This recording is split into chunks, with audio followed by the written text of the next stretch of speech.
Right now, New York City's top cop taking some parting shots on his way out the door. Ray Kelly blasting the incoming mayor and everyone else in this year's mayor's race. That all while he defended his own record with the NYPD. And next, the LIRR shooting massacre nearly 20 years later. A new film is out and it takes us back to that horrible 1993 day. Should more have changed in the 2 decades since that tragedy?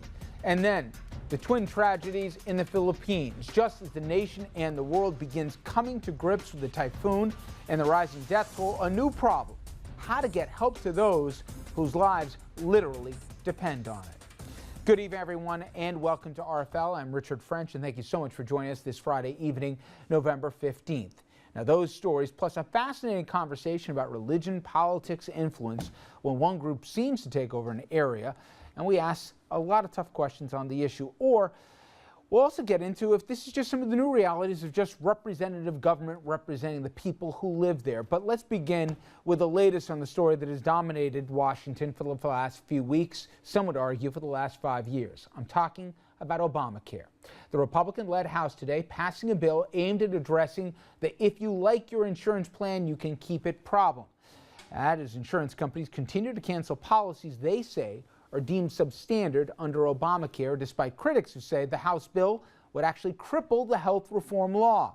It got 39 yes votes from Democrats, mostly in conservative districts, facing increasing pressure over Obamacare complaints. The bill likely dead in the Senate and will definitely face a presidential veto. Now, as for the fix offered by President Obama yesterday amid the apologies, it's not getting the warmest of receptions. Washington State already determined it will not work, so the state will not implement the change.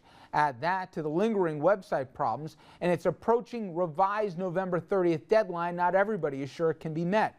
Add to that the political headaches for the White House and the president as they continue. I think he's provided an opportunity and a window that gives his opponents much more room to maneuver in this, and it gives his people that support him very hard difficulty defending him. So, to the point from Matthew Dowd, who I respect, and others, legitimate arguments against this. We're not going to spend a lot of time on this tonight, but I did want to make a point which I think is being lost in the rightful indignation about the failure of this website's launch. Now, the president, I say without equivocation, has got a big problem here, and all the messaging, all the symbols, and all his great communication skills, frankly, don't matter now. This is at this point about implementation, and time is running out and running out quickly. This much, I think most of us can agree on. But where I and many other critics part company is that I'm frustrated, but I'm not rooting for this program's failure. The site, I believe, will get fixed. More people will have better coverage at lower costs, and they'll have more security. I believe it will be good for America if the clowns trying to get this site going can just get out of their own way and get it up and running once and for all. But while I am frustrated with the ineptitude and the buck stops at the president's desk, I've had it up to here with the phonies who are suddenly so concerned about Americans losing health insurance. So many of the faux lawmakers up in arms, they never batted an eye when 50 million Americans, before we even talked about Obamacare, including children I may add, went without a safety net. When pressed for a better alternative to Obamacare, these same folks trot out canards about a free market that they know will never, ever cover those with pre-existing conditions. The House vote, as usual, was all theater, and I count Democrats among them. It will never get past the Senate, as I said, let alone the president's desk. If form holds, the GOP will overplay their hand and they'll misread the public's concern with indifference.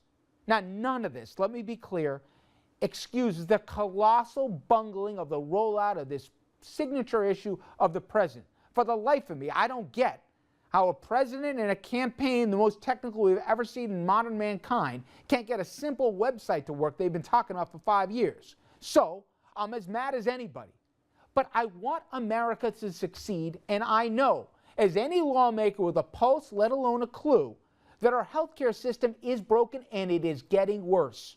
Obamacare is not perfect, but it's a heck of a lot better than the status quo that too many seem to want to preserve at all costs.